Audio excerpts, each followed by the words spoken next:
Frustration frustration है क्या? ये एक इमोशनल रिस्पॉन्स है। Frustration is an emotional response to situation. Situation ऐसी है कि उसका रिएक्शन है फ्रस्ट्रेशन। सिचुएशन कैसी है? Where a person is blocked from reaching a desired गोल।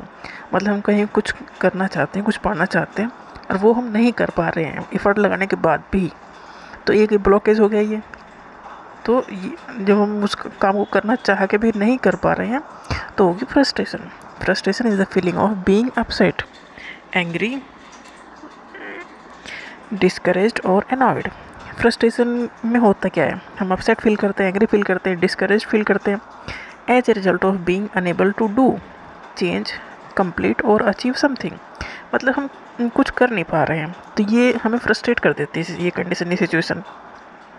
तो हमें ये अच्छी फीलिंग नहीं है, अपसेट वाली फीलिंग है।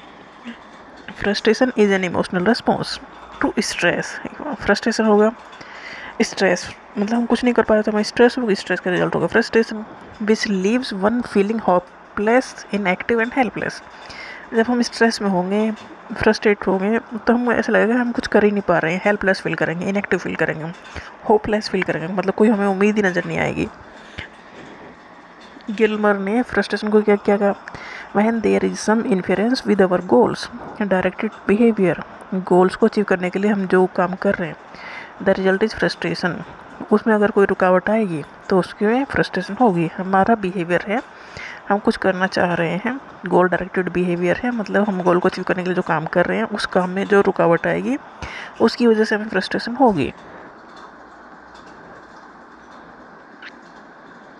फ्रस्ट्रेशन क्या है? फ्रस्ट्रेशन एक अनप्लेजेंट इमोशनल स्टेट है।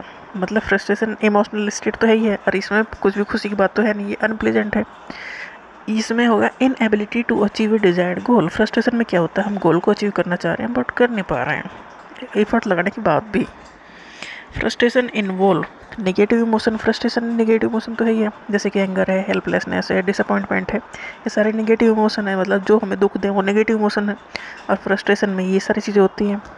Frustration can impact thinking process leading to negative thought and reduce concentration. Frustration का इफेक्ट हमारी थिंकिंग पे पड़ेगा, मतलब हम अच्छे से सोच नहीं पाएंगे कुछ भी, जिससे हम कोई भी काम दूसरा कर रहे हैं वो भी नहीं कर पाएंगे। The cause of frustration lies both in individual and is environment. हमें फ्रस्ट्रेट करने के लिए हमारे अंदर की जो फीलिंग है वही नहीं, हमारे बाहर का इन्वायरमेंट भी इफेक्ट डालता है। मतलब बाहर का इन्वायरमेंट ऐसा हो जिससे हम परेशान हो रहे हो, जैसे नॉइज़ बहुत ज़्यादा हो रही हो या बहुत लड़ाई हो रही हो, तो वो भी फ्रस्ट्रेशन में कुछ सहयोग पूरा देता है।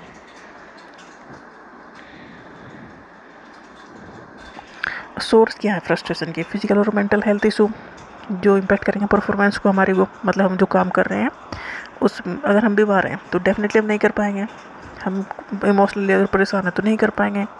Personal ambitious that are not achieved, कुछ ऐसी चीज़ें होंगी जो हम अचीव करना चाहते हैं और नहीं कर पा रहे हैं तो भी फ्रस्ट्रेशन होगा। लैक ऑफ स्किल और knowledge to handle certain situation, मतलब देखो हमारा जो टारगेट है वो छोटा मोटा नहीं है, उसके लिए हमें स्पेसिफिक स्किल चाहिए और वो स्किल हमें प्रॉपरली नहीं आ रही है या नहीं हो पा रही है हमसे, तो भी फ्रस्ट्रेशन की ये भी एक वजह बनेगी। मतलब हमारे अंदर वो स्किल या वो नॉलेज नहीं है जो जिस चीज़ की रिक्वायरमेंट है। Taking on too many responsibilities at once cause frustration, देखो कई सारे काम अपने ऊपर लाद लेते हैं फिर हम उसमें सारे काम को कर नहीं पाते तो होगी फ्रस्ट्रेशन। मतलब टू मैनी रिस्पॉन्सिबिलिटीज़ भी नहीं लेनी है।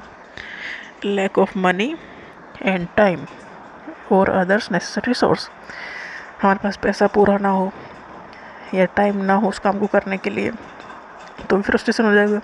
मतलब हम उस काम को कर सकते हैं, करने के लायक है, पर टाइम नहीं है उतना जितना में वो होगा, तो हम उसके काम को नहीं पूरा कर पाएंगे तो होगी फ्रस्ट्रेशन।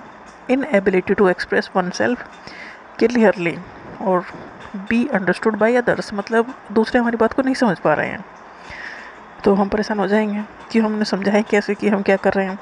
फीलिंग पावरलेस इन सिचुएशन, कुछ ऐसी सिचुएशन होती है कि वहाँ हम कुछ कर नहीं पाते तो हम खुद को पावरलेस फील करते हैं, तो वो भी रिजल्ट है फ्रस्ट्रेशन का।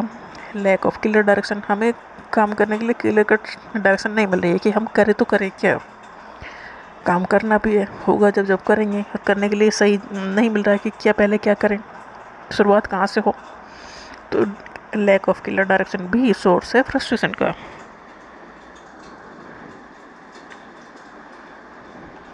Reaction to frustration, emotional reaction क्या होंगे? एंगर, गुस्सा आएगा, स्ट्रेस होगी, सैडनेस होगी। फ्रस्ट्रेशन है तो सारी चीज़ें नेगेटिव इमोशन ही आएंगे, एंजाइटी, फीलिंग ऑफ हेल्पलेसनेस, ये इमोशनल रिएक्शन हो गए। नेक्स्ट है कोग्निटिव रिएक्शंस, हम नेगेटिव थिंकिंग ही रखेंगे इसमें, क्योंकि अगर फ्रस्ट्रेशन है तो पॉजिटिव कैसे सोचेंगे? डिफ़िकल्टी इन कंसंट्रेशन और मेकिंग डिसीजन, जब हम उल्टा ही सोच रहे हैं तो डिसीजन कैसे सही होंगे? तो कोग्निटिव लेवल पे भी इफेक्ट पड़ेगा। फिजियोलॉजिकल रिएक्शन मतलब बॉडी के ऊपर भी इफेक्ट पड़ेगा। अगर हम सैड हैं, डिप्रेस्ड हैं, फ्रस्ट्रेटेड हैं, तो सब चीज़ पे फ़र्क पड़ने वाला है। फिर heart rate, blood pressure, sleep disturbance, नींद नहीं आएगी, भूख या तो बहुत ज़्यादा लगेगी या बहुत कम लगेगी, मतलब हमारा सिस्टम सारा हिल जाएगा। फिजियोलॉजिकल भी, बॉडी के लेवल पे भी, दिमाग के लेवल पे भी, एंड इमोशनल लेवल पे भी। जब ये सारी चीज़ें हिल जाएंगी, दिल दिमाग सब हिल जाएंगे, तो बिहेवियर भी ख़राब हो जाएगा। फिर एग्रेशन होगा, विड्रॉल होंगे, और हम कोई भी काम करने में डिले करेंगे।